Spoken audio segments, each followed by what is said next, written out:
छथि हमरा लागैए शायद ओ एहि बेर पहिल बेर मतलब हमरा सबके बीच में छथि, मुदा हिनकर चर्चा शायद अपना सब बेर कुबेर सामान्य ज्ञान वाला क्वेश्चन से लऽ कऽ और ई जे खाँटी शब्द के जे उचित प्रयोग अइ ई सब जे लोप भऽ रहल अइ अपन सबके शब्द सब ताहि पर में अखन बहुत काज कऽ रहल छथि। पहिनैयो मैथिली में शिक्षा के लेल हिनकर बड्ड योगदान छनि और ई नेपाल राजगिरा से बिलोंग करै छथि। धर्मेंद्र मिश्र सर के एहि सखी बहिन के अंतर्राष्ट्रीय पेज पर हार्दिक अभिनंदन छनि। आज शिक्षक दिवस के अवसर पर एकटा गुरु के रूप में सेहो हम सब हुनका आइ सम्मानित कर रहल छियनि। धन्यवाद सर अपने के लिए। आई सब ग्रुप के सब सखी सब बहिन के तरफ से अपने के हार्दिक अभिनंदन अछि। जी जी हमरो दिश से सबके प्रणाम, सबके अभिनंदन। ये एक अंतर्राष्ट्रीय शिक्षक दिवस के बहुत बहुत शुभकामना।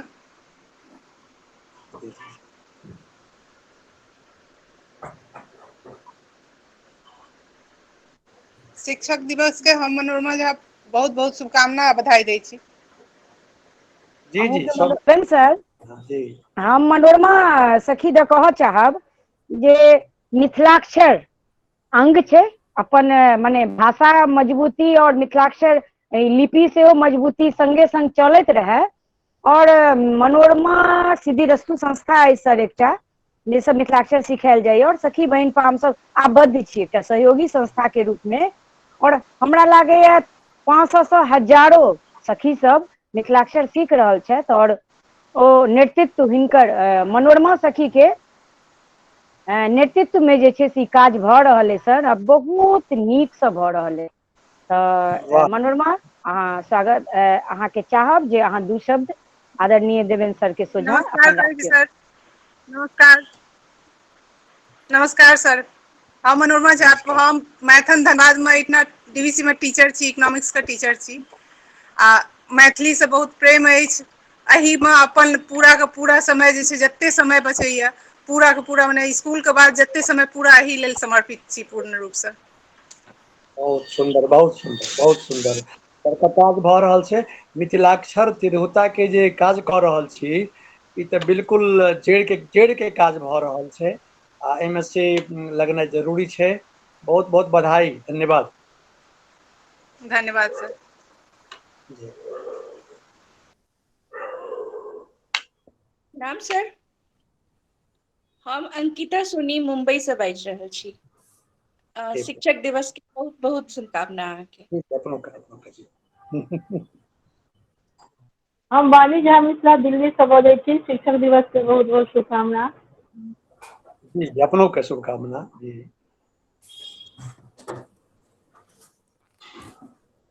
अदरी दीदी कलकत्ता से जुड़ि गेलियै अपना सबके बीच में।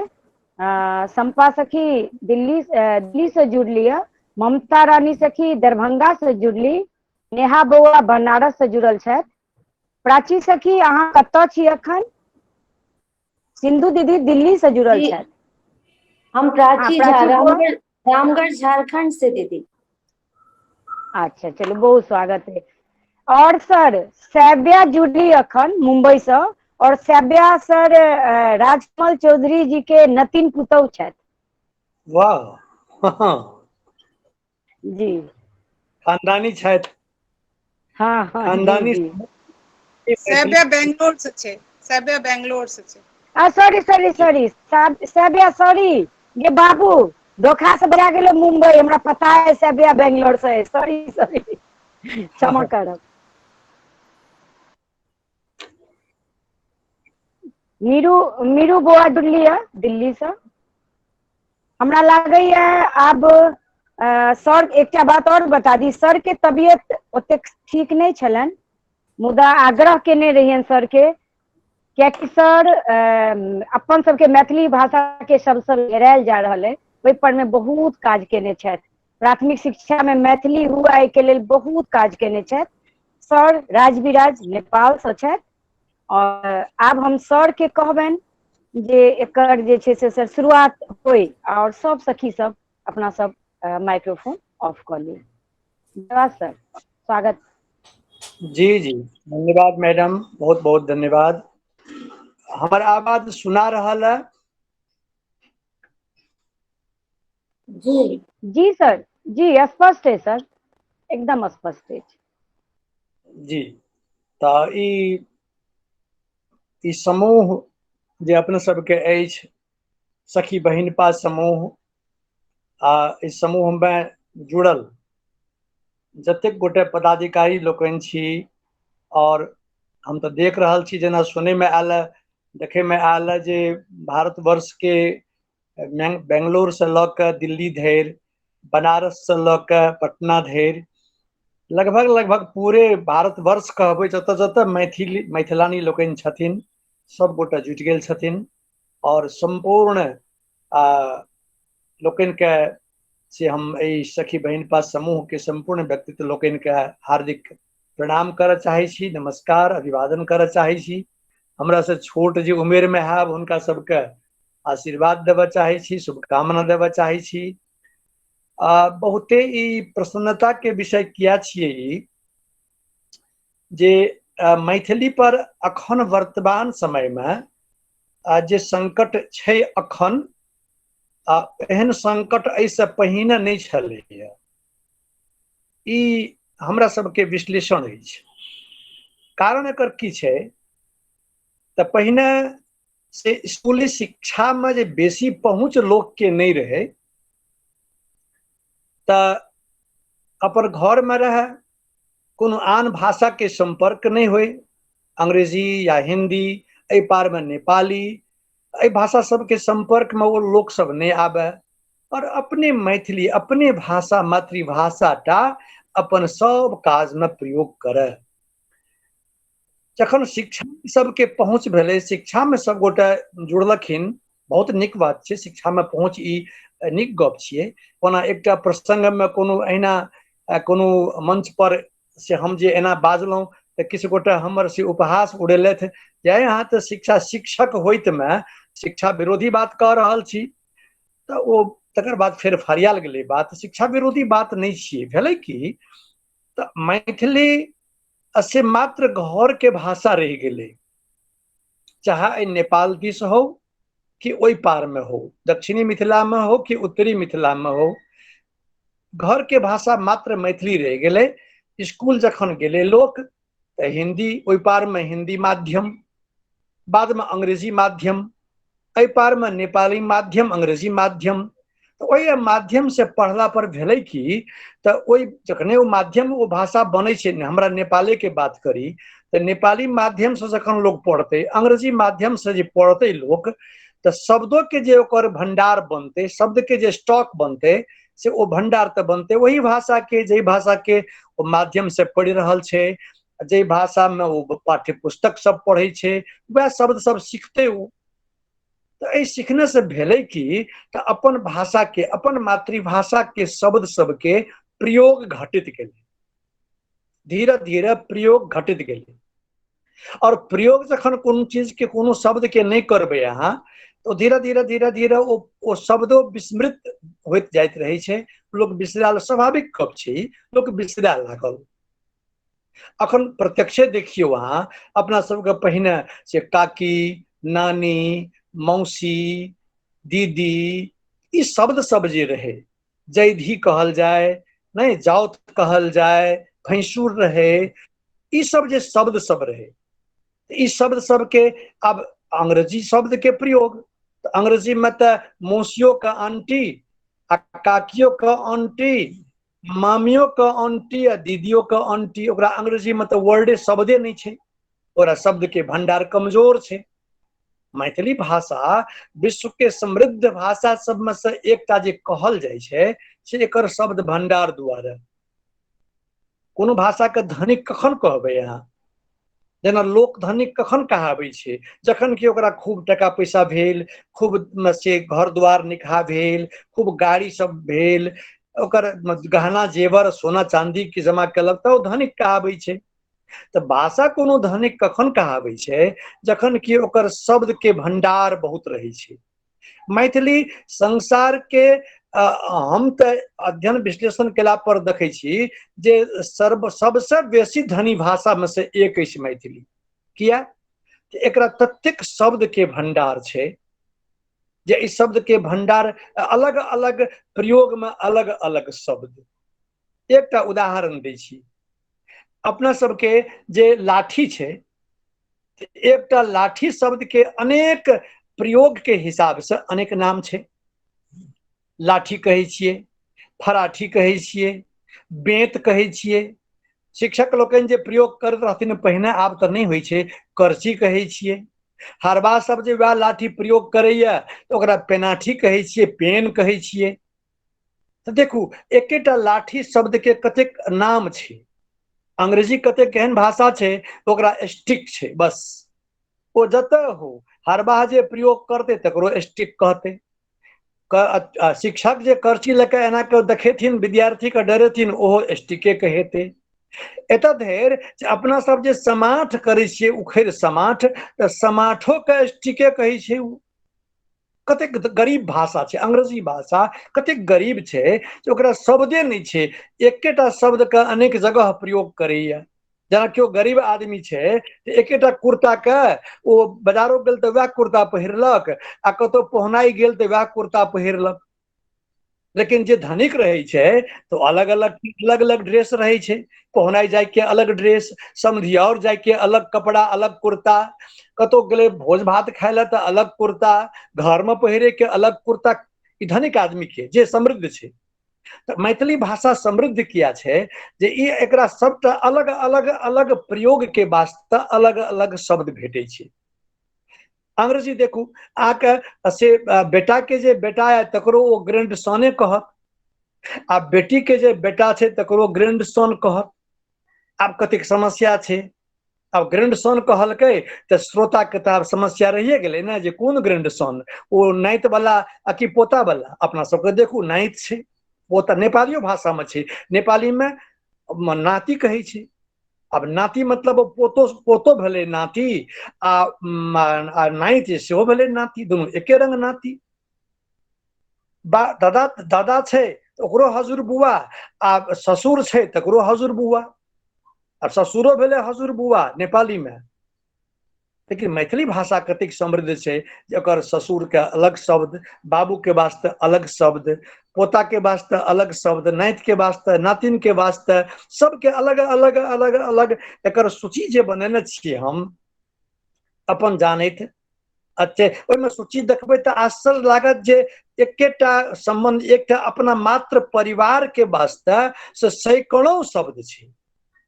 अपन मात्र परिवार, बाबू ये, माँ ये, अपना पति पत्नी छी, आ अपन दो तीन भाई छी, दो तीन बहिन यदि छी, तो एतबा गोटे के सब धिया पुता सबके जे मिला के एक ठाम जमा कऽ देबै तऽ ओहि सबके वास्ते अलग अलग अलग अलग अलग अलग शब्द छै।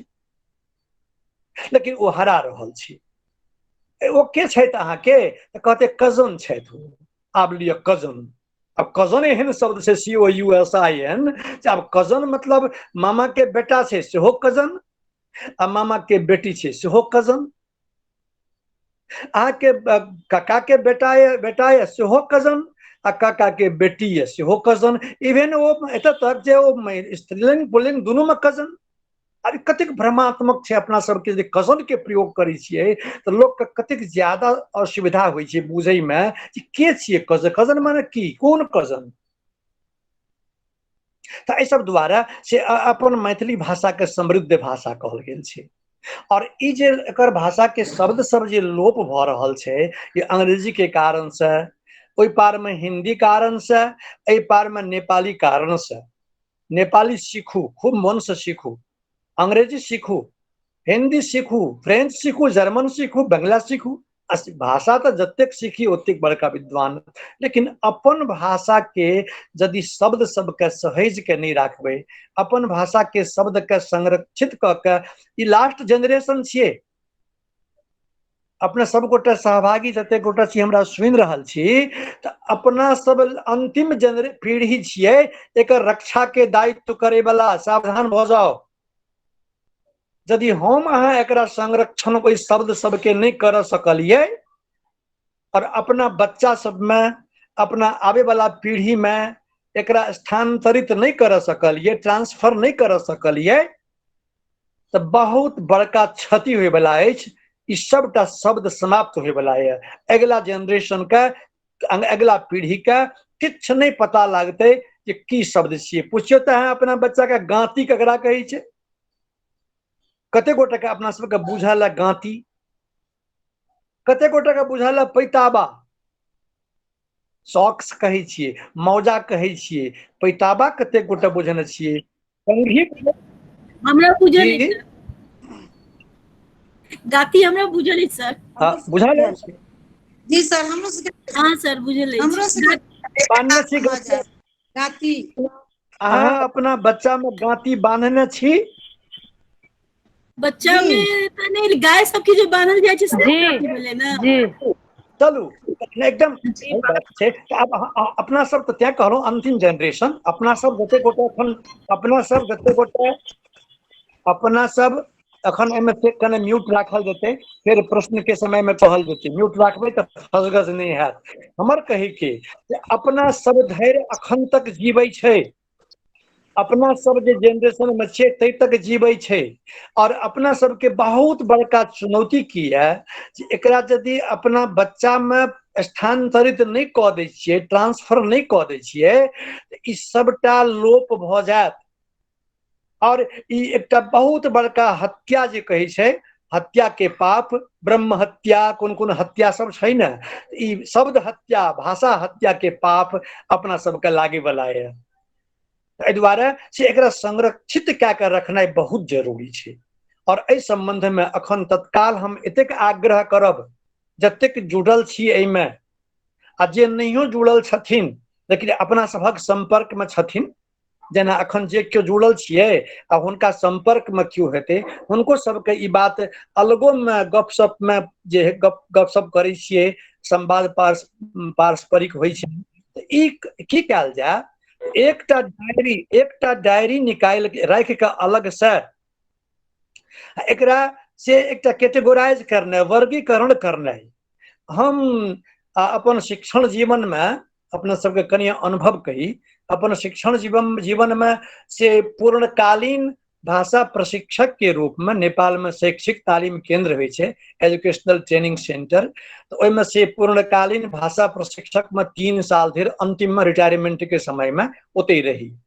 तो ओहिमे से भाषा प्रशिक्षण के बहुते शिक्षक लोकन के भाषा प्रशिक्षण कयल गेलै।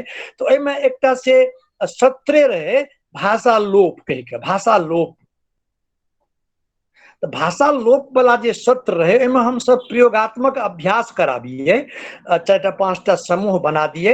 अपना सबके एहि दुआरे कहि रहल छी जे ई जे छै सखी बहिन पास समूह के ते ई प्रशिक्षण अखन अनवरत चलते, बहुत दिन तक चलते, चलते रहते, बहुत सबका हफ्ता तक सप्ताह तक चलते। तो एहिमे एकटा की करी, अपना सब अपन अपन भार लऽ के एकटा, जेना किछु गोटे अपन डायरी में से पहिरन के नाम, कपड़ा के नाम जतेक होइ छै अपना सबके मिथिला में, मैथिली में, कपड़ा वाला शब्द सबटा, धोती है, कुर्ता है, अखन ब्लाउज तक कहै छियै अहाँ, अंगिया कतेक आदमी कहै छियै, आंगी। आंगी तो अपना सब जानै छियै ने, अपना सबके दादी रहथिन, माँ रहथिन, हमर माँ जीवते छथिन, आंगी पहिरे छथिन। आंगी शब्द हरा गेलै, आ ब्लाउज ओकरा पकड़ लेलकै एहन करकड़ा के जे आंगी शब्द से लुप्त भऽ रहल छै। नहीं तो ई एहने उदाहरण देलहुँ एकटा। गंजी, गोल गला गंजी, पहिने गोल गला गंजी पहिरल जाए, हमरा सबके बाबूजी सब उरेबी पहिरे, उरेबी गंजी, उरेबी एक प्रकार के गंजी छियै, उरेबी, उरेबी देखियो हरा रहल छै, लोग पहिरे नहीं छै उरेबी, आब बहुत कम छै, मतलब आब लागे जे 1% लोग उरेबी नहीं पहिरे छै। ओ सियौआ गंजी होइ छै, कपड़ा के गंजी के सिया ले, ओहिमे जेबियो रहे बगल से दुनू कात, लेफ्ट में राइट में, बमा दहिमा में जेबी लटकल रहैत रहे, उरेबी। तो एना के अपना सब भीड़ जखन जेबै, अपना अपना स्वयं अपन हमरा सबके जे बूढ़ पुरान घर में हथिन, दादी नानी सब जीवित हथिन या माँ जीवित हथिन, हुनका सबके संपर्क में करैत एकटा लिस्ट बनेबै खाली कपड़ा पहिरन के नाम।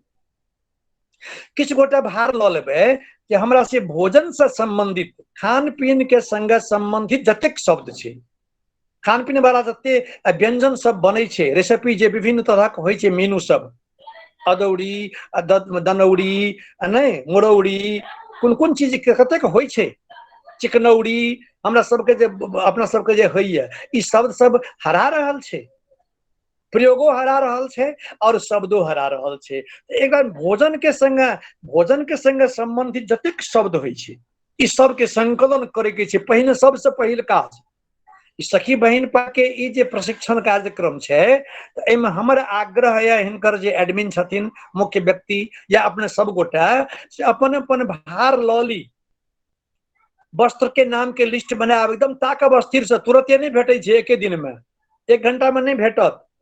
डायरी रखने रहबै आ जखने ककरो पूछबै आ पता लगबैत रहबै, नोट करैत रहबै। भोजन संगे भनसाघर के सामान सब, भनसाघर के सामान, अब तो कुकर आबि गेलै नया नया, विभिन्न तरह के से बनि गेलै सामान सब, नया नवीन एलै है, लेकिन पुरना सामान सब, छोलनी, कड़ोछ, झाँझ, जे शब्द सब रहे अपना सबके, वो शब्द सब कहीं हरा तो नहीं रहल है। आबे वाला समय में ओकरा लोग आन किछो नाम तो नहीं कह लगते। भनसाघर के सामान सब, खेती पाती से जुड़ल शब्द सब देखियो, वहां खेती पाती में जे प्रयोग होइत रहे, अब हर उठि रहल छै, देखियो हर उठि रहल छै। काल्हि भने अहाँ अपना बच्चा के पूछियो त लागन ककरा कहै छै, लागन नहीं बुझत, ओ हरे न देखने छै। हर में लागन है छै, हर में पासी होइ छै, हर में जुआ है छै, बरद के जोते छै नाथ छै, नाथ की छियै, ओकर ज्योति की छियै, नहीं लदहा की छियै, बरहा की छियै, ई लदहा बरहा ज्योति, ई कनैल की छियै, नहीं ई शब्द सब जे छै, ई शब्द सब जे हरबै तत से संपर्क हुए। जे खेती पाती करे वाला अपना घर में जे हेथिन गृहस्थ सब, अखनो हुनका सब अखनो जीवै छै। 10-15 बरस के बाद में जखन ओ पीढ़ी, ओ जे बूढ़ पीढ़ी जे खेती पाती अपना हाथक केलखिन है, हम सब अपना हाथक खेती केने छियै, हम स्वयं अपना खेत में काज केने छियै, कोदारि पारने छियै, हर जोतने छियै, हरबा जे जलखै खाय लागे हर जोतियै। की कहै छै ककरा, लागन में जे रहै छै, हाथ लऽ के पकड़ै छै, जे ओ हाथ लऽ के पकड़ै छै जे एना के मुट्ठी में लागन के, हर के लागन के, ओकरा की कहै छै पूछियो त अहाँ। तो ओकरा ई शब्द सब तोता कहै छै, कतौ तोतला कहै छै। तो ई शब्द सब जे छै से ई संकलन हुआ, पहिने कलेक्शन, व्यवसाय से जुड़ल शब्द सब, अनेक व्यवसाय सब छै, रोजगार सब छै, आधुनिक रोजगार सब सेहो छै, और प्राचीन रोजगार जे मिथिला के रहलै है, तै संगे जुड़ल शब्द सब की सब छै, एकर संकलन हुए। संबंध सूचक शब्द सबके संकलन खूब नीक से हुए। पितियोत बहिन, पितियोत भाई, ममियोत भाई, ममियोत बहिन, मौसियोत, नहीं पिसियोत, मौसियोत, ममियोत, ई आइ काल्हि के जनरेशन, आगा जे आबे वाला पीढ़ी है, ई सबटा कजन कहत खाली, एकोटा ई शब्द के प्रयोग नहीं करे वाला है। आब एकर संकलन करू, अपन डायरी में एकटा सब गोटा अपन अपना सब जना लागलो हुआ। बहुत प्रसन्नता के विषय की छियै जे ई मिथिला के संस्कृति के जे बचा के अखन तक राज्य विहीन संस्कृति, 300 वर्ष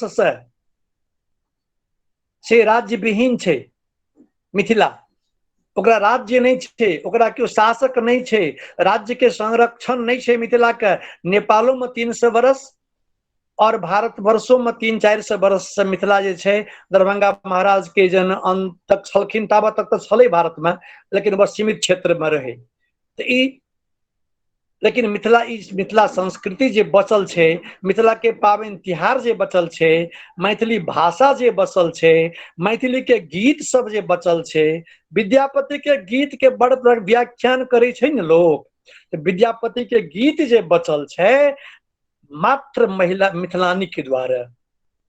मिथिला के पुरुष के ओतेक एहिमे जिम्मेवारी नहीं छै, ओतेक सहभागिता नहीं छै जतेक कि मिथिलानी के द्वारा भेल छै। और आई जखन अपना सब जुट गेलियै या, जतबे गोटा जुटलियै या, जतबे गोटा आई भाग लऽ रहल छियै, आज यदि 50 गोटा छियै तो 50,000 के काज करबै अहाँ, यदि 50 गोटा भिड़बै तो एकर संकलन हुए। संबंध वाला शब्द सब हरा रहल है, ओ सबटा के संबंध वाला शब्द सबके जोड़ल जाए। सार के बेटा के सर बेटा कहल जाय छै, सर बेटी कहल जाय छै, बहुत कम घटि रहल छै। तहिना अपन अपन जे लोकगीत सब अछि एकरा यदि रिकॉर्ड होइत हैत, हम देख रहल छी रिकॉर्डो भऽ रहल छै, और इनकर जे मुख्य व्यक्ति सब छथिन एहि समूह के, और हम तो सबके मुख्य देख रहल छी, हम जते भाग ले रहल छी अपने बहुत गोटे के नाम देख रहल छी हमरा आबि रहल सामने में, जते गोटे अपने सब किरण प्रभा जी छथिन, ई सब अपने प्रत्येक व्यक्ति में बराबर सहभागी छियै। अपने सब एकर भार लियो, पहिने संकलन करू आ संकलन क के एकटा शब्द भंडार बनाबियो। एकटा हमरा लागैया हमर परियोजना अछि, हमर स्वास्थ्य ओते साथ नहीं दैया, और एहि पार में अखन तऽ ई विभिन्न महामारी के कारण से हमर जे एकटा निजी परियोजना छल प्रोजेक्ट, जे हमर ई शब्दे के संकलन के रहे, लेकिन किछु नहीं भऽ सक रहल छै। अब दिन दिन हमर स्वास्थ्य लचरल जा रहल है, कंठ के समस्या, विभिन्न तरह के अनेक समस्या सब आबि रहल है। तो अपने सब यदि सब गोटे मिल के इस शब्द के संकलन यदि कऽ लै छियै, आ संकलित शब्द के वर्गीकरण करैत, कैटेगराइज करैत, वस्त्र के नाम वाला एकटा रहते, भोजन संग संबंधित रहते, भंसाघर के समान रहते, खेती पाती से जुड़ल शब्द सब रहते, व्यवसाय से जुड़ल शब्द रहते, संबंध पारिवारिक संबंध वाला शब्द रहते, लोकगीत सब, गीत सब हरा रहल छै। किस गीत मात्रे जीवे छे, आर गीत बहुते लगनी हरा रहल छे।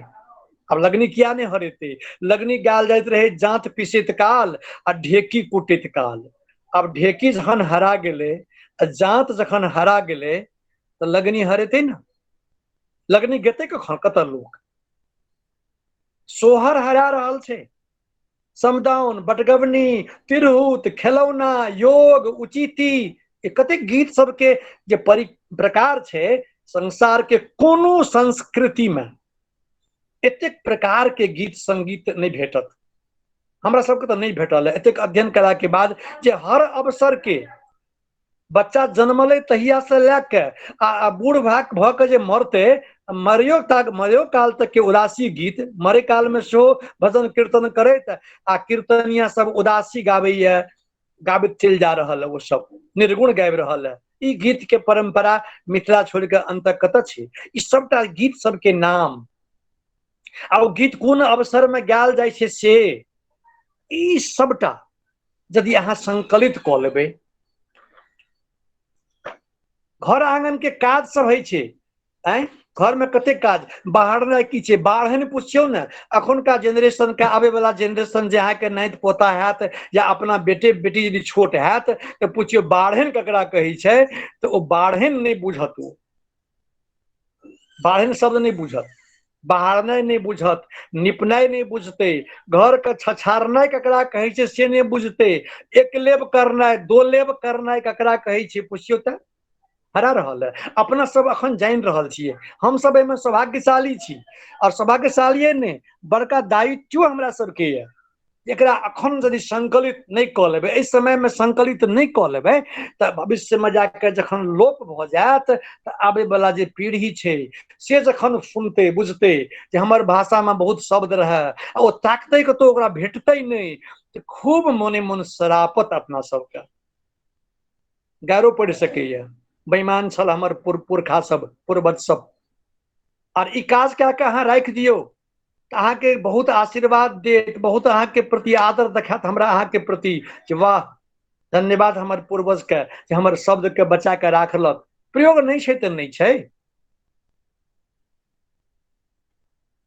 देखियो शब्दकोश के हमरा लागे ई बात हम कनी कहे में फरिछा के कहलहुं अपना जानैत, हम हमारा गप चलि गेल हेतै, एकरा पुनः अहाँ सबसे एकरा विचार विमर्श में आनब, तऽ ई सबसे ध्यान पर राखब। शब्दकोश बनलै है, मैथिली के केहन दुर्भाग्य छै जे मैथिली के शब्दकोश सब जे बनल छै, हमरा लग शब्दकोश के बड़का फरिश्त अछि। आदरणीय आरती झा जी जे मैथिली सामान्य ज्ञान पुस्तक के चर्चा केलनि है, वो 10 वर्ष पहिने, हाँ बाढ़नि झाड़ू सेव्या झा, ठीके बात छै, बाढ़नि झाड़ू तऽ बाढ़नि झाड़ू। आब एहिमे एकटा दोसर बात हम आर कनी काल के बाद कहब, एकटा आर एहिमे बड़ी गूढ़ बात छै आ बड़ा चिंताजनक बात छै शब्द के बारे में। आरती साजी जे कहले ने मैथिली सामान्य ज्ञान के से 10 वर्ष पहिने हम जखन अपन अध्ययन करैत रही मास्टर डिग्री में MM में मैथिली में पढ़ैत रही त विभिन्न ग्रंथ विभिन्न किताब पढ़लहुँ जतऽ जतऽ जे बुझा पड़े कने आवश्यक चीज जे लोक नहीं बुझैत हेतै ओकरा से नोट करैत गेलहुँ और एकटा मैथिली सामान्य ज्ञान कहे के पहिल सामान्य ज्ञान मैथिली के हेतै ओ सबटा हाँ लारेन खापेर एकदम सुंदर देखियो अहाँ लिख रहल छी कते बढ़िया सुजाता झा सो लिखलखिन है एकदम ठीक लिख रहल छी हम सबके एखन पढ़ब नहीं अपना सब लिखे छियै और एकदम जागरूक भ के सुनि रहल छियै हम एही में प्रसन्न छी त ओ सामान्य ज्ञान के जे नवीन संस्करण निकाल रहल छी कर हम अगर फिर एकटा 10 वर्ष के बाद बहुत अपडेट भेलैया बहुत बात नवीकरण भेलैया ओकरा परिमार्जित क के फिर जल्दीए लॉकडाउन खत्म भेला के बाद प्रकाशन हेतै ई एकटा संभावना छै ओकर त ई शब्द को गुरुजी शब्दकोश के किताब चाही लिखलखिन नूतन मिश्र की छलखिन शब्दकोश के किताब अहाँ सब बनेबै अपने सबके प्रणाम करै छी आग्रह शब्दकोश कोना बनतै अखन तक जे शब्दकोश बनलैया हमरा लग बड़का बड़का शब्दकोश के 1882 ईस्वी में डॉक्टर जॉर्ज अब्राहम ग्रियर्सन जे मजिस्ट्रेट रहथिन मधुबनी में अंग्रेज सरकार के मजिस्ट्रेट रहथिन वो मधुबनी में रहथिन IAS ऑफिसर और वो की केलखिन उनका कोर्ट में जे लोग सब आवे उनका अदालत में जे लोग सब आवे क्यों अपन अपन मुद्दा ल के आवे या बयान करे आवे तो वो कहथिन जे अहाँ सब से मैथिली में अपने भाषा में बाजू आ ओई सब से जते को लोग सब बाजे तकरा वो संकलित करे जाथिन लोग सब के गप के ओकर वो निकालखिन एकटा शब्दकोश वो सीमित रहे बहुत बड़का तो नहीं रहे तहिना डॉक्टर ग्रियर्सन दूटा लिखलखिन है वो क्रेस्टोमेथी एंड वोकेबलरी कह के एकटा और इंडेक्स टू मनबोध हरिवंश कह के तहिना हॉर्नले और ग्रियर्सन मिल के और comparative dictionary of Bihari languages कह के दो भाग में निकाललखिन वो सब डिक्शनरी के हमरा पूरा हस्तगत नहीं होइया लेकिन ओकर कोनो भाषा से पता लगा के चूँकि हमहूँ काज करे के इच्छा राखैत में ई सब अध्ययन कनि केलहुँ मिथिला भाषा कोश दीनबंधु झा के लिखल छियन मैथिली शब्दकोश पंडित गोविंद झा के दुईटा निकलल छन एकटा पहिने आ एकटा फेर अखन कल्याणी कोश कहे के छन पंडित गोविंद झा के बहुत अखन के से अद्यतन कहबै लेटेस्ट कहबै डिक्शनरी पंडित गोविंद झा के कल्याणी कोश छे कल्याणी फाउंडेशन द्वारा निकलल ओ शब्दकोश छे जयकांत मिश्र के द्वारा बृहत मैथिली शब्दकोश प्रथम खंड निकलले ओकरे फिर दोहरा के दोसर खंड नहीं निकल सकले बहुत कम शब्द रहले पर्यायवाची शब्दकोश कह के नेपाल राज्य के नेपाल दिस से दुईटा शब्दकोश निकलले मैथिली के पर्यायवाची शब्दकोश एकटा आ दोसर अखने निकलले 2 साल 1.5 साल पहिने ओकर नाम छै प्रज्ञा मैथिली नेपाली अंग्रेजी शब्दकोश मैथिली के नेपाली अंग्रेजी बना के शब्दकोश प्राध्यापक डॉक्टर योगेंद्र प्रसाद यादव जी के वो संकलन छियन लिखलखिन और लेकिन बहुत दुख जखन होइया हुनका सबके प्रत्यक्षो वार्ता में हम आग्रह केने छियन अपन दुख व्यक्त केने छियन कि हुनका सबके शब्दकोश सबटा शब्दकोश में शब्द जे छै से पूरा समटल नहीं सकल छै जे मिथिला के मैथिली के एकदम मैथिली शब्द छै प्योर ग्रामीण शब्द पूर्णतः ग्रामीण मैथिली शब्द जकरा संरक्षित करबा के आवश्यकता छै नहीं तो ओहि सबके संकलन नहीं भेल छै बहुते रास शब्द अहाँके ताकबै अहाँके ओहिमे नहीं भेटत एकटा उदाहरण दै छी जम्मट एकटा शब्द होइ छै इनार जे खुनबै छलै लोक अखनो इनार खुनबैया अखनो लोक इनार खुनबैया तऽ इनार में जे खुनेलक इनार तऽ नीचा में से काठ के बना के ना राउंड राउंड गोल गोल कऽ के आ काठ के देल नीचा में देल जाइ छै नीचा में देल जाइ छै से जम्मट कहै छै जम्मट केओ जमाउट कहै छै कतौ जम्मट कहै छै हमरा कोनो डिक्शनरी में जते नाम लेलहुँ ओहि जम्मट शब्द के अर्थ नहीं भेटल कोना हेतै जम्मट लोक सुनते यदि अहाँ अपन मैथिली कथा में कविता में जमट लिखबै आ जे मैथिली भाषा जिनका ज्ञान जानकारी नहीं छै हुनका जे पता लगबे के मोन जमट के अर्थ की होइ छै कतऽ ताकते वो डिक्शनरी अपूर्ण छै। डिक्शनरी राजधानी में बैस के, पटना में बैस के, काठमांडू में बैस के लिखने से डिक्शनरी नहीं बनती। और डिक्शनरी बनबे के वास्ते मैथिली के शब्दकोश बनबे के वास्ते पर्यायवाची शब्दकोश के लेखक के नाम हमरा लग नहीं है अखन, नेपाल राज्य की प्रज्ञा प्रतिष्ठान द्वारा प्रकाशित है वो हमरा उपलब्ध नहीं है। दोसर ये ई नहीं है। हाँ पोखर में सेहो जमट, पोखर में जाइट है छे, जमट है छे, एकदम सही कहू तो ई शब्द सब अहाँ के चाहिए ना डिक्शनरी में। और वो डिक्शनरी के बनेते, वो शब्दकोश के बनेते? मैडम लोकन अपने सब अगर अगुवाई करियो और अपने सब बनेबे शब्दकोश। एमे भीड़ के नहीं छे। आय से अपन एकटा खूब मोटगर 100 पेज के कॉपी से नहीं हैत, 200-250 पेज वाला एकटा मोटगर डायरी कॉपी कूट वाला कॉपी ल लेब, क्या तो वहां के बड़का संग्रह बड़का भारी संपत्ति होय वाला है। ओहिमे सबटा कैटेगोराइज क के ऊपर से जेना चर्चा केलहुँ अपना सब सुनने हेबे जे कपड़ा वाला शब्द हम बहुत कुछ छूटल है, एहिमे बहुत किछु छूटि गेल है।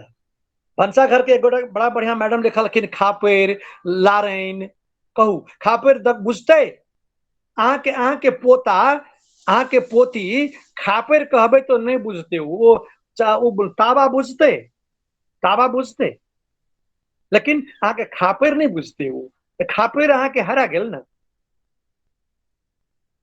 इस सबटा के शब्द के संकलन करी। ओजका प्रशिक्षण के पहिल दिन हमरा अवसर भेटल है और हम आग्रह करब संपूर्ण मैथिलानी समूह के जे ई अपन जतेक शब्द सब छै मिथिला के हराल शब्द की हरालो छै आ जे अखनो छै इहो शब्द काल्हि खन नहीं रहत। हाँ चिन्हबार ममता जी कहि छथिन चिन्हबार हरा रहल छै, देखू एकदम ठीक बात छै। तो ई शब्द सबके अखन चिन्हबार लिखल देखियो आ बराबर दे के चिन्हबार की छियै ओकर अर्थ लिख के राखू। काल्हि भने अहाँ निजी अपन डिक्शनरी निकालि सकै छी, अपन शब्दकोश निकालबे और अहाँ के शब्दकोश और हम तो कहब संपूर्ण व्यक्ति लोकनि अपन बना के अपन अपन कंपोज क के ई सखी बहिन पे जे समूह छियै तकर क्यों एक गोटा हिनकर प्रकाशक संपादक बन के और ई सबटा संपादक प्रकाशक बन के यदि एक प्रकाशित क लै छियै सखी बहिन पा समूह द्वारा ई भ जाइए प्रकाशित तो ई अद्वितीय ऐतिहासिक काज हैत और भविष्य के पीढ़ी अपना सबके एक अर्घा जल बेसी के चढ़ात, एकटा फूल बेसी के चढ़ात। आइ के बच्चा अपन पहचान ताक रहल छै। फल फूल के नाम अरे नेबाले ने फल फूल के नाम हमर छूट रहल छल एखन। फल फूल के नाम सब ततेक छै प्राचीन नहीं, फूल सबके नाम छै, फल सबके नाम छै, बाइल सबके नाम छै, अन्न सबके नाम छै। ई सबटा के एकटा कैटेगोराइज क के हमर लागैए अपना सब हमर गप बुझि गेल छियै, अपन बात हम अपन संप्रेषण क सकल छी। ऐसे बहुत आगाँ बढ़ के बहुत 1 डेग 10 डेग आगाँ बढ़ के अपना सब में काज करबै। ई अपना सबके होमवर्क भेल, क्लास में होमवर्क होइ छै ने मैडम, ई होमवर्क भेल। और एकरा प्रकाशन जब क्यों नहीं कर सकथिन तो हम गछै छी हम अपन लगानी से ई शब्दकोश और सखी बहिनपा के संपादन में से ई निकालब। यदि हमरा अपने सब ईमेल आईडी देब अपने कंपोज करा के यदि हमरा पठाबी तो हम एकर प्रकाशन करब। ई हमरा जीवन के किछो नहीं केलहुँ जीवन में तो एकटा काज तो हैत कम से कम। ई आग्रह सर मैडम सर जी हाँ सर हम ई कह चाहब कि बहुत वह कहलो ना सर जे मतलब ग्रहण करे ला यदि ताकै ला चलियो रास्ता में तब मार्गदर्शक के कमी नहीं छै, मार्गदर्शन करो वाला के कमी नहीं छै। और हम विश्वास दियाबै छी सर ई जे अहाँ बात कहलिए ने ओ सखी बहन में प्रकाशन ये लगानी अहाँ सर देखियो जे लागते सखी बहन पास संग छै सर एमे हम सब शब्द संकलन में सब गोटा सुनि रहल छी हमरा लागे कामना सखी किछु कहऽ चाहे छै तऽ हम अपन बात खत्म करै छी तऽ कामना सखी के कहबनि ओ संयोजक के तौर पर में हमरा सब संगे लगातार जी तो हम की जी हम जी अपन सर गप कह सकलहुँ कि नहीं सकलहुँ से हमरा फीडबैक चाहिए, हमरा हम जानकारी चाहिए। एकदम सर हम वह कहलहुँ अहाँ एतवी में एकदम या अहाँ सबसे शुरू में सर की कहलिए हम सब कतेक अमीर छी, समृद्ध हमर सबके साहित्य अछि और शब्द सूची है हमरा सब लग में शब्द है, मुदा अहाँ केना कहलिए लोक फल्लां भाषा के गौरवान्वित भऽ कऽ जे हमरा फल्लां आबैया मुदा वो गरीब है, खाली यह आईना देखबो के काज रहे छै सर। ई जे हमरा सबके अपना आप पर आत्मविश्वास के कमी भऽ जाइया ई तऽ बेकार है, तऽ गाँव के भाषा छै, देहाती भाषा छै। ई जे अहाँ बात सब कहलिए ने ई व्याख्यान से कतेक हमरा सबके अपना आत्मबल भेट रहल है और हम विश्वास दियाबै छी सर हम सब मिल कऽ सखी बहिन पा ई काज करती, ई डिक्शनरी छपाबऽ में अहाँ के सहयोग हम सब छी, जतऽ जेना जे रूपे होय ई बहुत जल्दी हेतै और अपने स्वास्थ्य पर में ध्यान दैत रहियो सर, हमरा सबके मार्गदर्शन करैत रहियो। हम जी सब पूर्ण रूपेण हर तरह से आर्थिक से लऽ कऽ हम सब ई लिखऽ वाला काज में एहि पर में आइ से हमरा जेना बुझा रहल है हमर अपन सखी सबके जतेक हम देख रहल छियनि उत्सुकता कोन कोन शब्द एहिठमा लिख रहल छथिन हेरायल बुतियाल कएटा हमरो सुनल नहीं है सर। ई बहुत खुशी के बात है और कामना सखी अहाँ से आग्रह करब हमरा लागि रहल है अहाँ किछु कहऽ चाहि रहल छी अपन बात राखी। नहीं किछु नहीं कहऽ चाहै छी, सुनि रहल छी, बहुत बढ़िया अछि, बहुत बढ़िया कहलखिन जी डिक्शनरी वाला बात जे छै सब अगर अपन अपन जिम्मेदारी लेथिन आ हर चीज के भनसा घर से लऽ कऽ खान पीन के चीज से लऽ कऽ अलग अलग डिवाइड कऽ के अगर हम सब बना ली तऽ सही बात छै बहुत पैघ चीज भऽ जेतै, धरोहर भऽ जेतै सखी बहिनपा के एकटा प्रॉपर्टी संपत्ति में शामिल भऽ जेतै ई चीज। बहुत बहुत बहुत बढ़िया सुझाव देले मिश्रा जी, एहि के वास्ते अपने बहुत धन्यवाद। जी जी बहुत आसान कऽ देलियै अहाँ समस्या के। जी बस सब गोटे अपन अपन हरेक व्यक्ति जते गोटे एखन सहभागी छियै सब गोटे अपन अपन एकटा कॉपी कीन लिअ 200 250 पेज के तऽ हमरा बुझल है जे 150 वाला कॉपी में पतरका कॉपी में काज चले वाला नहीं छै। हमरा दिमाग में शब्द के जे भंडार नाचैया कपार में कॉपी में नहीं है कपार में घूमैया तो 200-300 पेज के बनते वो प्रत्येक व्यक्ति के और सब गोटे अपन संकलन क के राखत। ई होमवर्क भेल उसका हमरा तरफ से ई नहीं कहब जे बड़ा ये मूर्खी करे छथि अड़बे छथि हमरा सबके से नहीं बुझ के ई होमवर्क के रूप में अधिकार के रूप में अपने लियो सब गोटे से आग्रह करे छी। आ अगला हमरा एक गप और कहे के लिए से और हम और कह चाहबनि हम अपन सखियों सबके कहबनि जे सर के बात कते तक अपना सब के लागल है उचित छै और सर एहिमे समय से हमरा सबके चाही सर कियाकि जे हम सब लिखबै सर अर्थ सब गोटा तऽ अपन अपन अनुसार अर्थ लिखबै ओकर एकटा मानकीकरण तऽ पहिले हुअ पड़लै ई सही ई गलत ओ सब पर में पहिले जते समय लागि कऽ एकटा शानदार चीज सोझा आबै और सच में अहाँ कहलियै सखी बहिनपा के लिए एकटा बहुत पैघ मतलब ई गौरव के बात हेतै। और सखी सब अहाँ सब अपन अपन जे किछु कहऽ चाहै छियनि सर लग में अपन अपन विचार राखी। धन्यवाद सखी। दीदी हम आरती प्रिया झा प्रणाम सर अहाँके।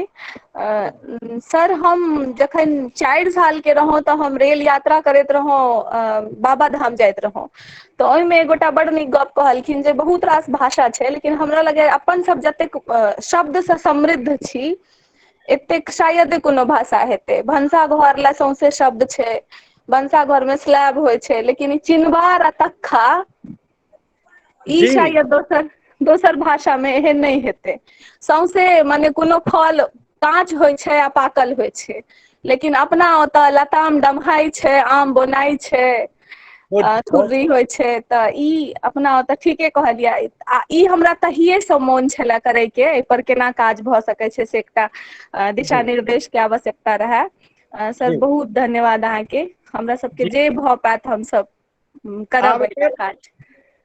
हमरा लागैया अपन गप हम कहै लए सफल भऽ गेलहुँ किया तऽ कने की होइ छै नहीं कह सकब अपन गपे नहीं हम कह सकबै तऽ अहाँके कोन दोष जी रहत। जी ई अपन जी सब गोटे ई नहीं के करथिन के से जिम्मेवारी नहीं अपन अपन जी सब गोटे अपन अपन एमे संकलन डमहेनाय पकनाय कतेक सुंदर कतेक शब्द छै कि हमरा दिमाग में आबियो नहीं सकै छै, अपना निकाल देबे एहन होय छै। जी जी सर।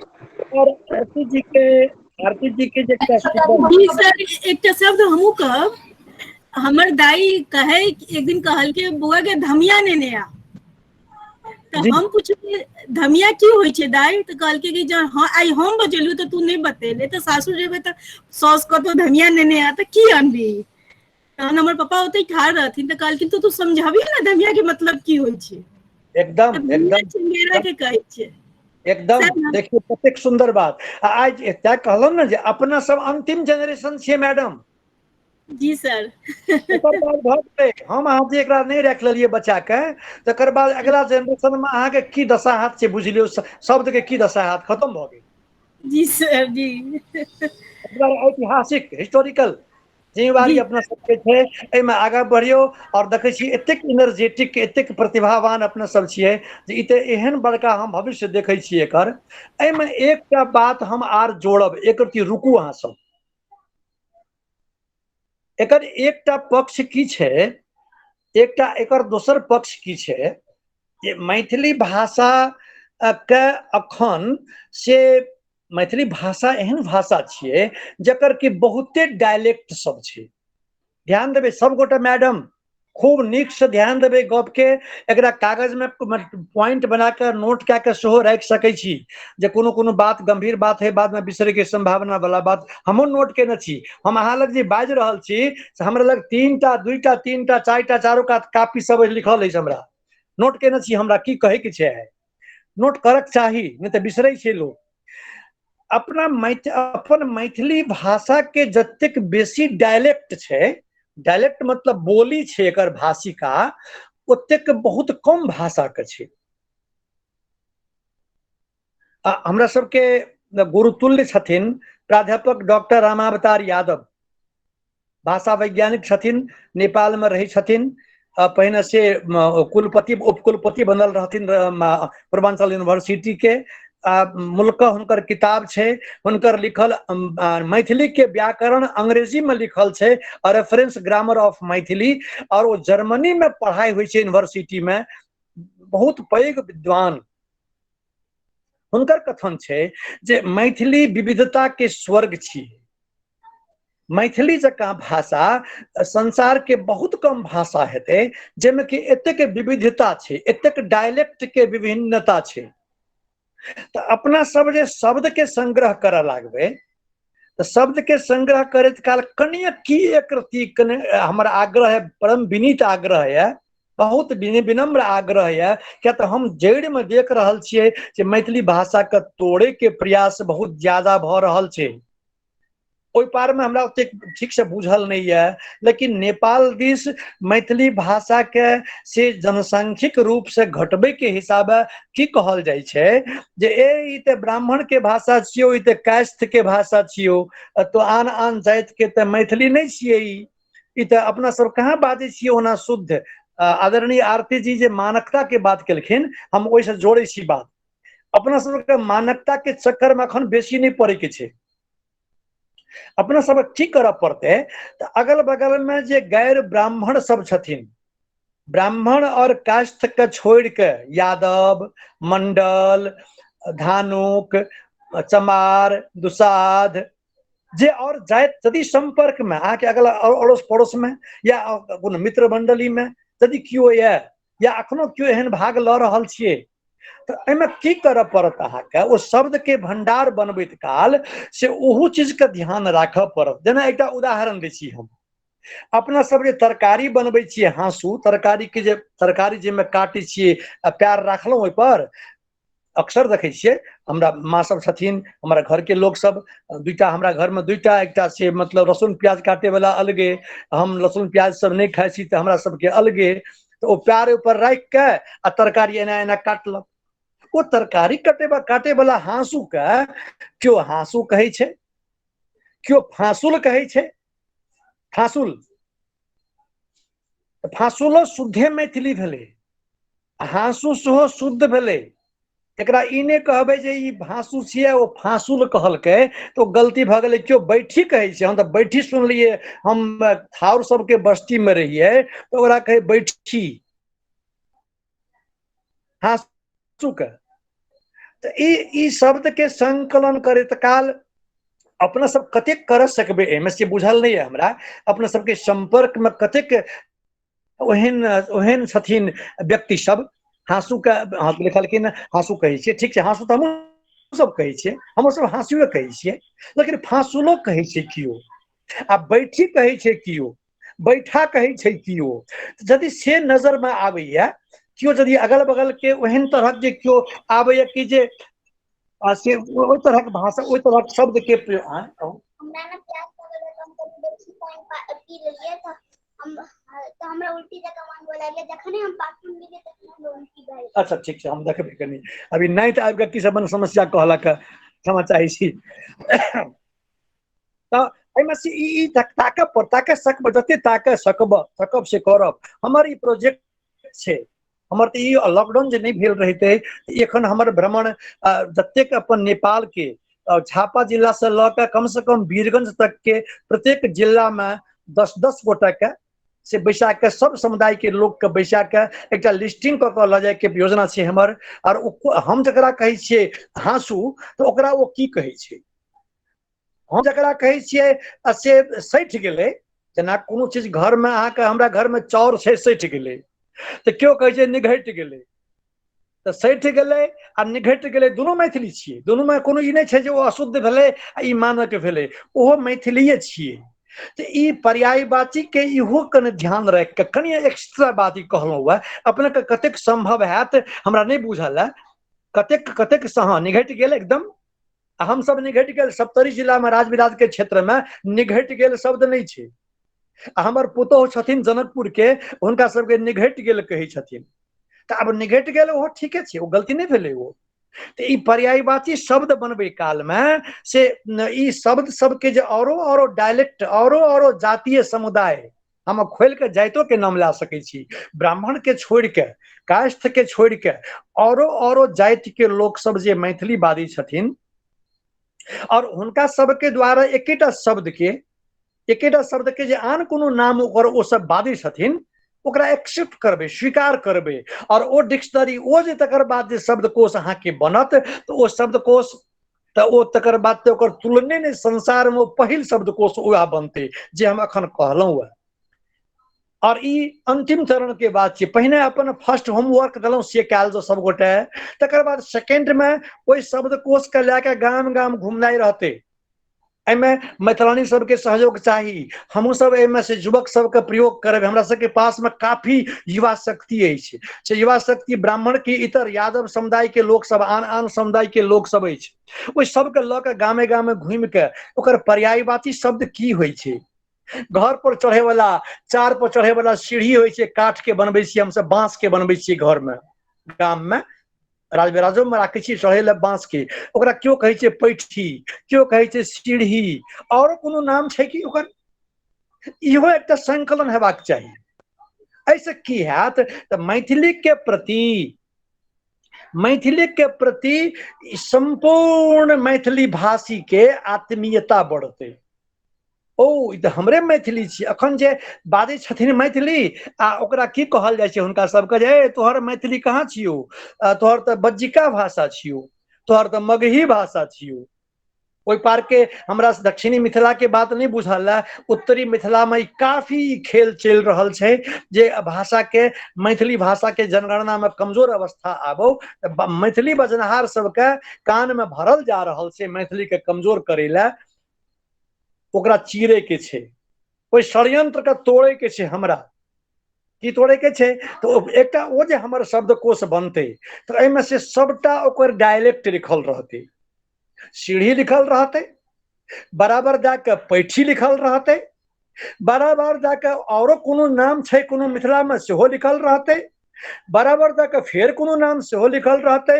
अंत में लैडर सेहो LADDER लैडरो लिखल रहते एक ठाम सब रहते लोग देखते कहते वाह ई हमरे मैथिली छी हमरो ई मैथिली हमरो वर्ड में अछि अखुनका शब्दकोश जे छनि पंडित गोविंद झा जी के होइन कि डॉक्टर योगेंद्र प्रसाद यादव जी के होइन और पूर्णा हुनका सबके तो बहुत अधूरा छे।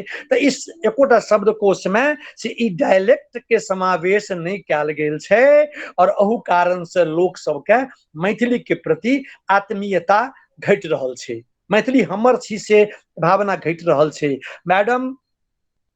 मैडम लोकन अपने सब यदि एमे यदि लाग जेबै और हम अपना सबके साथ छी हर वक्त और तकर बाद जे छे एमे लागते कम से कम 6 महीना साल भर लागते, तकर बाद जाके कंप्लीट हेतै। हमर जे नजर एटा सोच है, हमर जे कंसेप्ट कहबे अंग्रेजी में धारणा है ते अनुसार के शब्दकोश बनते, लेकिन ककरो असगर नहीं बनते। असगर बते भइए नहीं सकै छै।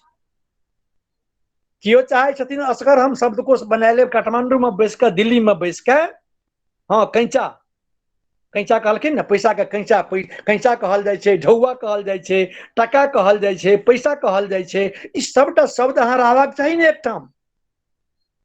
अहाँ कहाँ सर बहुत सर हम कह चाहब जे बात अहाँ कहलहुँ ना सर, ई डायलेक्ट वाला हम जे मानकीकरण वाला बात कहलहुँ ओ भ सकैया हमर कह के तरीका दुआरे हम नहीं प्रस्तुत क सकल हैब। मुदा हमर सबके जे क्लास शुरू भेल छला सर, तो पहिल क्लास अशोक मेहता सर के छलन और भीमनाथ सर के छलन। बहुत गोटा में हमरा सबके कंफ्यूजन भ सकैया हुए मन में, मुदा स्पष्ट रूप से हुनकर सबके जे व्याख्यान छलन ओहि में स्पष्ट कैल गेले जे मैथिली के भाषा एकेटा छै, ओकर उपबोली विभिन्न क्षेत्र में विभिन्न तरीका से ओकरा बाजल जाय छै। जै क्षेत्र में बेगूसराय के अपन हेते, भागलपुर के अपन हेते, रोहतक के अपन हेते, जनकपुर के अपन हेते, मुदा छै ओ मैथिलीए। तो ओ चीज हमरा सबके हाँ तखन ओ की कहलखिन लिखो में बर्तनी में यह वो कहलखिन अहाँ जे जेना मान लिअ अहाँ बेगूसराय में छी और जाय छहो लिखे छहो, यदि अहाँ बाजे छी अहाँ लिखइयो में एक रूपता राखू, एक जगह अच्छी नहीं लिखू, एक जगह जे लिखे छी लिखो में तखने जात जखन अहाँ अपन भाषा जे क्षेत्र से बिलोंग करे छी वह डायलेक्ट में वही नाम लिखबे। और सच में अपनों के बात अखन जे सुनलिए सर, आत्मीयता हम सब जावत तक सब वर्ग सब जाति सब ठाम के चीज के जेना एक जगह नहीं क के राखबे तहन हमर सबके मैथिली अहिना खंड विखंडित अवस्था में आबैत रहत। और अहाँ के सर एक खुशी के अनुभव कर रहल छी, सखी बहिनपा में अखनो ने जनकपुरो से सखी सब छथि जुड़ल, जर्मनी से छथि, सिंगापुर से अखन जुड़ल छथि, दक्षिण अफ्रीका से जुड़ल छथि और भारत के सब ठाम से छथिन। तो हम सब सारा बुझ रहल छी धीरे धीरे, और हमरा सबके बुझनाइ बड़ जरूरी, कियाकि हमरा सबके जे कमजोर कैल जाय छलै हमरा सब लंग तर्क के कमी रहे छलै सर। ई प्रशिक्षण भेला दिन से हम देख रहल छी जेना, कियाकि हमहू सब एक जगह छी, व्हाट्सएप ग्रुप में छी, एक दोसर से बात साझा करे छी, शब्द संकलन बहुत नीक लागल सर अहाँ के अखन जे पूरा बात के और हम विस्तार से बुझलिए जे सब ठाम अहाँ के योजना ई है जे गाम गाम से एकैटा शब्द के वह लाठी के कैटा शब्द में कौन कौन जगह कौन डायलेक्ट में, अंगिका में की छे, बज्जिका में की छे या कौन में की छे, मैथिलीए के वो बोली छे, ई बुझा देनाइ जरूरी छे। हमरा लागे सर अपने के बात हम जे कह रहल अपने सहमत छिए, हम बुझ पाबि रहल छी अहाँ के बात। हमरे गप के अहाँ स्पष्ट के लिए या धन्यवाद। हमहू या कह चाहे छी कि अखुनका वर्तमान शब्दकोश सब में अभाव छे, वर्तमान शब्दकोश सब में अभाव छे, साहित्य में अभाव। अब भीमनाथ बाबू के बात केलहुँ अहाँ एकदम सही, जे अहाँ बाजे छिए अहाँ के जे डायलेक्ट ये अहाँ लिखे काल में वह लिखू, अहाँ नकल नहीं करू, अनकर नकल नहीं करू, अहाँ ठीक वही ना लिखू, तब वो फिर डायलेक्ट अहाँ के जा तक कोनो डायलेक्ट साहित्य में नहीं एते, जा तक अपन अपन डायलेक्ट अहाँ साहित्य में नहीं आनबे ता तक तो ओकर मान्यता लोग बुझते ही नहीं, सुनते ही नहीं, बुझते ही नहीं। वो तो ई द्वारा ई अखुनका समय के अति आवश्यक काज या छिए सबके डायलेक्ट, जिनकर जे डायलेक्ट छै अखन आइ काल्हि देखै छियनि परमेश्वर प्राध्यापक परमेश्वर कापड़ जी के जे फेसबुक पर आबि रहल छनि बहुते रास हुनकर खिस्सा पिहानी सब, बिल्कुल हुनकर जे अपन निजी ओ मैथिली के विभागाध्यक्ष छलखिन है,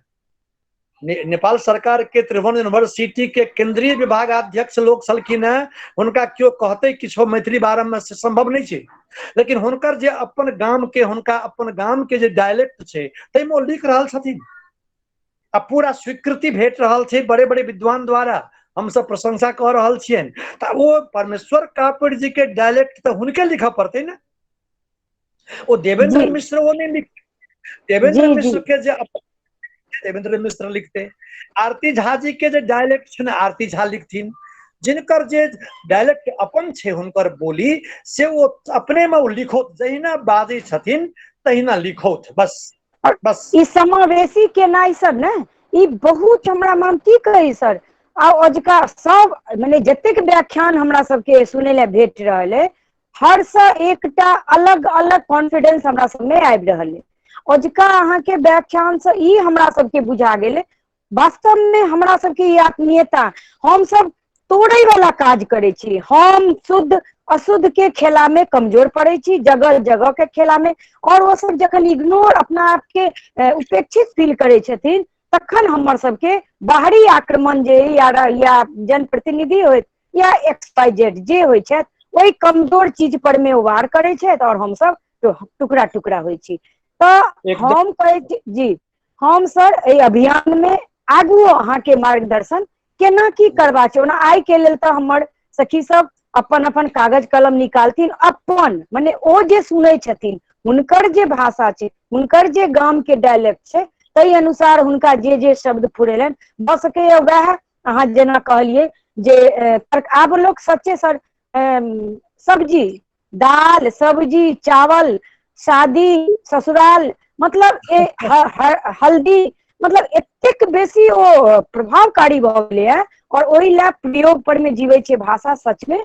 और हम हमर सखियो सब जे देखलिए ना एतेक सुंदर सुंदर शब्द संकलन एतबे काल में एले है जे हम एकदम चाहबे ना, नीक बात कहलियन, कागज में लिखा पड़ते और ई अपने के ईमेल आईडी चाहिए सर हमरा सबके कि समय चाहिए, कोई नियत समय तक सब अपन अपन स्तर से भंसाघर के, तो जेना हम सब एना करब शुरू में सिर्फ भंसाघर के राखब एक प्रोजेक्ट में, ओहि के अलावा या नहीं तो हम सब 2-3 पन्ना क एक जगह फल फूल तरकारी भंसाघर रंग संबंध सब चीज के फटछियट राखत एक कॉलम बना लेब, जेना जेना याद पड़ल जात ओहि में चढ़ेने जेबे तो किया बिसरात नहीं हमरा सबके।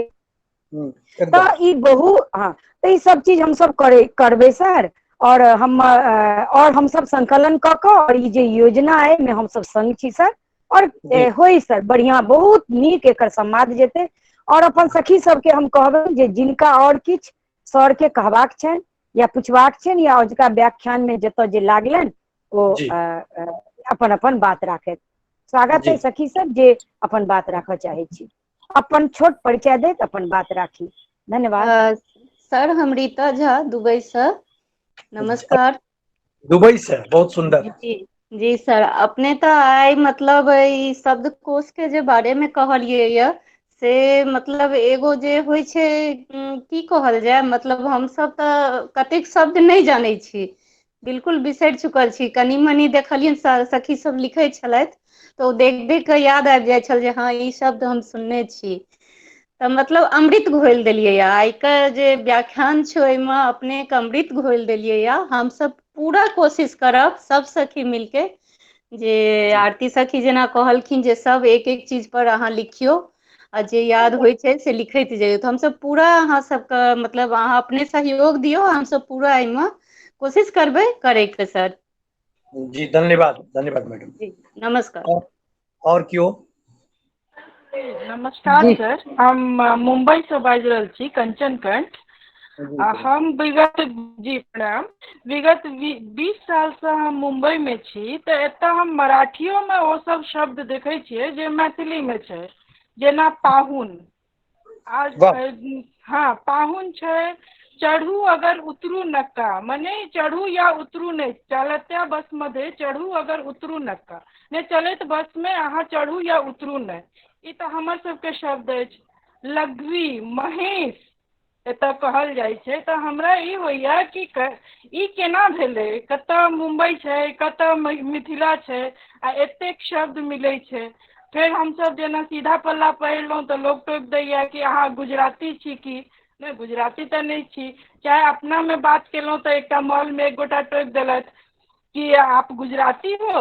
नहीं तो अरे आप वैसे ही बोलते हो। तो ई सब समानता केना छै, तहू पर हमरा कनि सोच विचार होइत रहैया मन में। ठीक छै, ओ जी छै, जी कारण छै ओकर कारण छै। अखन तऽ ई अखन सामयिक बात नहीं अछि। शब्द कोना प्रणाम सर। पढ़ै हाँ छै, जी जी शब्द कोना पसरै छै, एहि बारे में चिंतन करबै ने तऽ मैथिली भाषा, हालांकि मैथिली भाषा और भाषा से कम पसरलै है। एकटा डॉक्टर ग्रेयर्सन अपना एकटा किताब में लिखने छथिन कि मैथिल सब घर घुसका होइया। घर घुसका मतलब जे ओ मैथिल सब कहियो बाहर नहीं जायत, अपन अपने आस पास में रहत, चारि कोस के भीतरे में रहल, कतौ नहीं गेल। आ मैथिली में एकटा कमजोरी की छै, मैथिली भाषा मात्र भाषी में कमजोरी छै। आइ देखियौ, आइ अहाँके से भोजपुरी भाषा भाषी संसार में कतौ जायत तऽ अपना में ओ भोजपुरिये में बात करत। मारवाड़ी समुदाय के लोग कतौ संसार में या अहाँ से अपना जे भाषा में बात कर लिया, लेकिन अपना में जे बात परिवार में अपना कर कुटुंब में मारवाड़ी में बाजत। लेकिन अपना सबके की छै, मैथिली भाषा भाषी के जे दुईटा मैथिली भाषा भाषियो जखन दिल्ली में भेटत तऽ हिंदी में बात करत। तो एक कमजोरी छै। आ मैथिली भाषा एतेक समृद्ध भाषा छै जे ई चारू कात पसरले ये। कलकत्ता अहाँके मैथिली के केंद्र, अपने के बुझल हैत जे मैथिली के सबसे पहिल पढ़ाई शुरू भेलै यूनिवर्सिटी में, कलकत्ता यूनिवर्सिटी में। मैथिली के यूनिवर्सिटी में पढ़ाई, कॉलेज में पढ़ाई सबसे पहिने कलकत्ता में भेलै। अहाँ कल्पना करियौ। जी और क्यों किछो और किनको पुछबाक अछि तऽ सर से अपन बात राखि सकै छी, तकर बाद समापन दिस जेबै। कोनो सखी के और किछु मन में या हम किछु अपन कोलकाता से अधिकार। हम जी स्वागत हाँ हिमाद्री दीदी। हिमाद्री दीदी कलकत्ता से छै हाँ प्रणाम। और सखी बहिन पा के जान छै। प्रणाम करै छियनि सर के। हिनकर मने कि संभाषण सुनि कऽ बहुत अभिभूत भऽ गेलहुँ। मातृभाषा के प्रति हमरा सबके एकटा मंत्र देलथि हँ।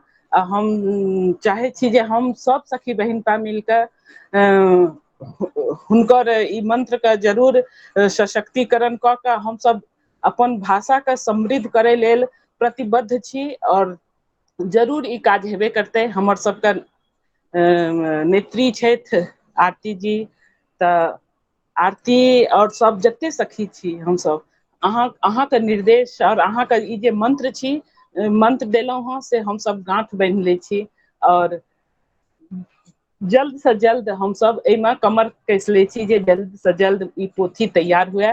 हमर अपन हरायल बिसरायल भाषाके शब्दकोश जल्द से जल्द तैयार भऽ जाय आ हमसब अगला पीढ़ीके मने ई भेंट दऽ सकियै।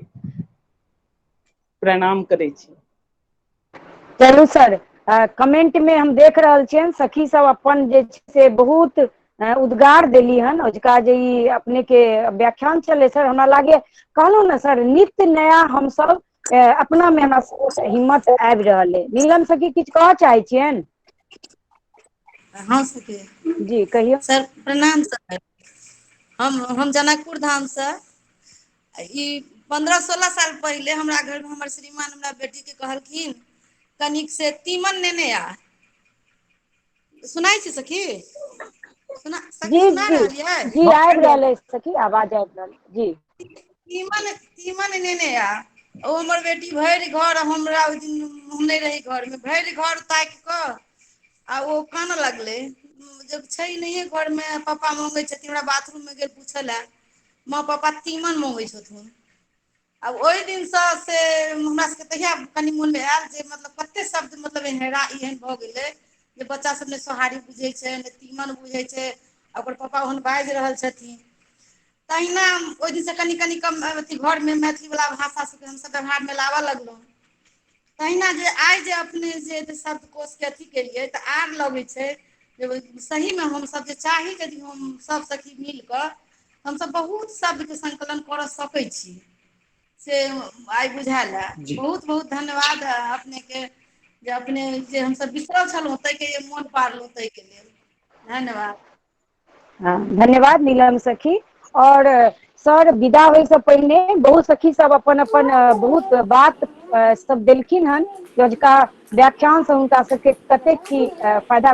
खुशबू किछ प्रणाम बाजऽ सर। चाहै छी अहाँ बौआ? जी जी दीदी जी प्रणाम दीदी। हाँ खुशबू प्रणाम सर। बाजि लै छै तकर बाद हाँ ठीक जी छै एहि ठीक। प्रशिक्षण के हिस्सा बनऽ के लेल अत्यंत पैघ जे सौभाग्य भेटल एहि के लेल बहुत बहुत आभार सर। प्रणाम सब गोटे के, सब जे दीदी के हमर प्रणाम। सर हमर नाम भेल खुशबू मिश्र, हम सिंगापुर से बाजि रहल छी।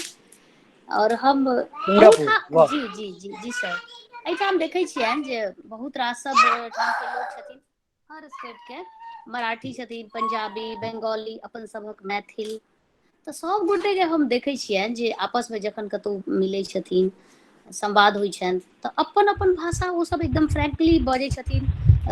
कोनो ने कोनो मोनमे एकटा अथी नहि रहैत छनि हीन भावना जे हम अपन चीज नहि बाजी। लेकिन मैथिल सब बहुत रास लोक सबसँ भेँट करयके मौका भेटैत अछि तऽ हुनका सभके देखै छियनि जे ओ चीज नहि, ओ हिन्दीमे बात करैत या ओ कहीं ना कहीं ओहि चीज से कटैत तऽ मोनमे ई बातके बड़ा कचोट आबैया। और जेना बच्चो सबके देखै छियनि मैंड्रिन चाइनीज सिखाबै छथिन, स्पेनिश सिखाबै छथिन, ओना तऽ भाषा कोनो खराब नहि होइ छै लेकिन ई चीज सर एकटा मोनमे प्रश्न उठैया जे अहाँ पूरा दुनिआँके सम्मान करू लेकिन अपन माँके अगर सम्मान नहि कऽ रहल छी और सब रिश्ताके सम्मान भऽ रहल छै तऽ कतहु ने कतहु एकटा आहत जरूर हमरा ई अपन हमर पर्सनल एकटा क्वेश्चन अइ सर। तऽ ई बहुत दुःख होइया, एहिसँ मोनमे दुःख होइया जे और इहो महसूस होइया जे कतहु ने कतहु हमसभ एकटा हीन भावनासँ जरूर ग्रस्त छी जे ई चीज अपन कमजोरी बनि कऽ आबि रहल अइ जे ओ हम नहि कऽ पाबि रहल छी। और हम खुद ओहि कमजोरीके शिकार छी तऽ हम ओ बच्चा अपन बच्चामे ओ चीज केना डेवलप करबै सर, ई दुखद छै। इएह हमर छलए और कनि बस जी एहि पर अवस्था का कनि एक रती तऽ अवस्था के अपना सबके विचार विमर्श भेल है एहि पर विस्तृत छै।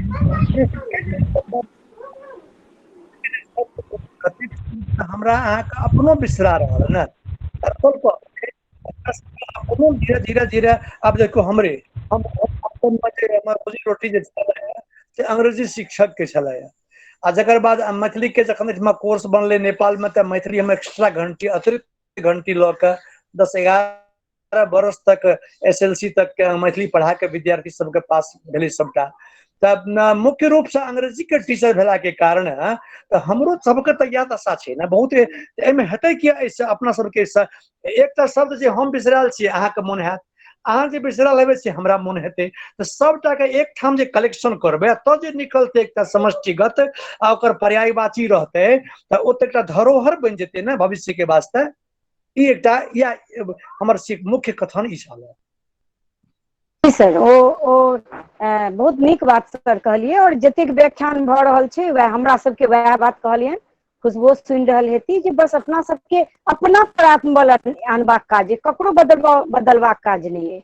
अपना सबके सोचबाक है जे केना बस आगू लऽ जायब, बस एतबी तऽ मूल मंत्र छै। तेँ चिंता करऽ के बात नहीं छै, ओहि चिंता पर चर्चा केलासँ फायदा नहीं है। आगू अपना सबके की करबाक है बहुत सुंदर योजना सर बता देलखिन। जे मोन में आबै ओकरा संकलन करऽ के छै, ओकरा कागज कलम पर लिखऽ के छै। और अंतिम छाया मौसी अपने किछु कहऽ जँ चाहै छियनि तऽ अपने कहियौन, ओकर बाद सरो के बहुत समय लेलियनि तबियतो ठीक नहि छलनि मुदा सर के नीक लागल हेतनि मातृशक्ति सबके जे ऊर्जा। हाँ देखने जी छाया मौसी अहाँ किछु कहऽ चाहै छियनि कि सर के आब ठीक छै सर दीदी बहुत दीदी हाँ हम हाँ प्राची झा प्राची जी हाँ बौआ कहू ई जी कहू। हमर जीवन के प्रथम वाक्य अछि जे हम मैथिली में बाजै के प्रयास कऽ रहल छी। हम जन्म से वाह प्राची झा छी, मैथिल ब्राह्मण छी, पर हमर जन्म भेल रहे छत्तीसगढ़ में और हमर परिवार में सब गोटे रहे हिंदी भाषी, शुद्ध हिंदी भाषी। पर हमर इच्छा शुरू से रहे कि हमहूँ मैथिली बाजी, हमहूँ मैथिली सीखी। संयोगवश हमर सासुर भेल बनगाँव सहरसा, तो माँ पापा रहे छथिन बनगाँव में 2-3 महीना पे आवे छथिन एहिठाम, तो हम खाली सुनै छियै, एखन तक हम खाली सुनै छी। ई प्रथम वाक्य हमर जीवन के छी जो हम अछि जे हम बाजै के प्रयास कऽ रहल छी। आज वाह जे सर कहलखिन कि शब्द हत्या और भाषा हत्या, वो पाप हम मतलब अनुभव करैत रहे कि हमर जनरेशन में, हमर परिवार में हम शब्द हत्या और भाषा हत्या कह रहल छी। तैं हम ई क्लास ज्वाइन केलहुँ, और ई हमर 2-3 हफ्ता के अध्ययन छै जे हम 4 वाक्य कोना कह के जोड़ तोड़ के हम बाजे सकै छी। तो हम दिल से, हमर आत्मा से हम आभारी छै अहाँ सबके कि ई हम सीख रहल छी। और हमर धिया पुता सेहो प्रयास कह सकै छी कि सेहो बाजे। तो सर सर हम हम आत्मा से अखन आभारी, प्राची, हाँ हम हम अखन आत्मा से प्राची के, आभारी छै दीदी, अहाँ के हम आत्मा से आभारी छी। हम अखन प्राची के बात सुनि कऽ, हम ही नहीं जतेक सखी जुड़ल छथिन हुनको लेल सच में एकटा आश्चर्यजनक हम कहै छी। प्राची बौआ जे छथिन सर, अरुणाभ भाई के बहिन या भौजी, मतलब हुनकर रिलेटिव में से छथिन। सखी बहिनपा में हम जो प्राची मामी अहाँ छी नहीं जुड़ल हुनकर, छी, जी अच्छा हम मामी छी, छी हुनकर। अहाँ जे छै बौआ से जुड़ल नहीं छी सखी बहिनपा से। सबसे पहिने जी तऽ अहाँ फेसबुक चलबै छी, अहाँ सखी बहिनपा से जुड़ू। और जी सर जी ओहि दिन पहिल दिन का क्लास में प्राची खाली बाजली हिंदी में, लेकिन कहली जे हम कोशिश करब, हमरा नहीं बाजब, हम जीरो से शुरू करब। और आइ हम अचानक हुनका पहिल बेर एतेक अहाँ के हम की कहू, अहाँ आत्मा से खुशी हमरा सबके भेट रहल है। सखी सब कहती दी, जे अहाँ के बात सुनि कऽ कतेक, वएह सब कहलहुँ ने क्रेडिट अहाँ के आत्मबल। छी अछि दी। हम नहीं बाबू, ई हमर अहाँ जीवनक महत्व बुझली, प्रथम वाक्य छी अछि जे हम मैथिली में बाजै के प्रयास कऽ रहल छी। एकर वाह क्रेडिट हम सिर्फ अहाँ के दै छी दी। नहीं बाबू, ओ अहाँ सोचलियै ने, केओ तऽ माध्यम बनै छै ने बाबू। और अहाँ जी अपना जी सोचबाक कहलहुँ, आत्मबल हम सब सोचि लेबै तऽ सोचू ने, अखन तऽ शुरुआत है, बहुत काज करबाक है अखन तऽ। और सर के जे चिंता छनि कहलखिन कि आइ अगला कि जनरेशन शब्द तक नहीं हत्या जेतै। भाषा हत्या वो पाप हमर मन में रहे कि वो पाप भाव हमर मन में रहे कि हम शब्द हत्या और भाषा के हत्या अपन परिवार में, अपन पीढ़ी में कह रहल छी। तो वो बोझ से वाह धीरे धीरे हम चाहे छी कि हम हल्लुक भे जाए। वाह वाह, चलू आब अहाँ बनगाँव महिषी वाला जे शब्द सब छै, ओ जी अपन घर वाला जे टिपिकल अहाँ के जे शब्द सब हैत बाबू, ओ अहाँ जी नोट करू, ठीक छै। जी और जी इएह सिस्टम अपना सबके, एक पन्ना 2-3 पन्ना 4 पन्ना छोड़ि छोड़ि कऽ 10 पन्ना, और एक एकटा चीज के करब, आ जहाँ जहाँ याद पड़त हम सब बस ओहिठाम, कियाकि विस्तार वाला चीज छै। कखनो काल की होइ छै, वाक्य प्रयोग में आबै छै, ओकर बाद बिसरि जाइ छै, जेनाकि भक भकेनाइ, बिस बिसेनाइ, ई सब चीज जे छै से आब नहीं प्रयोग में आबै छै। ओ जखने हेतै सर, ओकरा कोन वर्ग में राखल जेतै? ओ क्रिया भेलै, भस्ट, क्रिया भेलै, ओ क्रियापद, काज सब जी जी क्रियापद। जी, तऽ ओ सब अखन हमरा सबके सर बहुत भीतर तक नहीं बुझायल गेलैए। और अहाँ से सर इहो एकटा अनुरोध, फेर जहिया सर 15 दिन बाद होय, 1 महीना बाद होय, 20 दिन बाद होय, जहिया फेर अपने के तबियत ठीक रहतै, फेर पुनः अपने आबियौ, हमरा सबके अपन आशीर्वचन, अपन मार्गदर्शन दियौ। और हम सब एहि मुहिम में संग छियै सर, मैथिली के बचबऽ पड़तै। जय मैथिली, जय सखी बहिनपा, जय सर, सब गोटा के जय जय। आइ लागि रहल है जे हमरा वास्तव में अपना घर में छी, अपना घर में हमरा अपन मन के बात कहै छी से आइ लागि रहल है। अपने के धन्यवाद, समूह के धन्यवाद, सब गोटे हमर गप बुझलहुँ। और हमर तऽ वएह, हम तऽ मास्टर आदमी, शिक्षक, होमवर्क जे छै से अपन अपन होमवर्क करी, आ केला के बाद में अपन ईमेल आईडी हम से मैडम के अपना दऽ देब, हम व्हाट्सएप में लिख देब ईमेल आईडी, ओहिमे हमरा से आबे सबटा।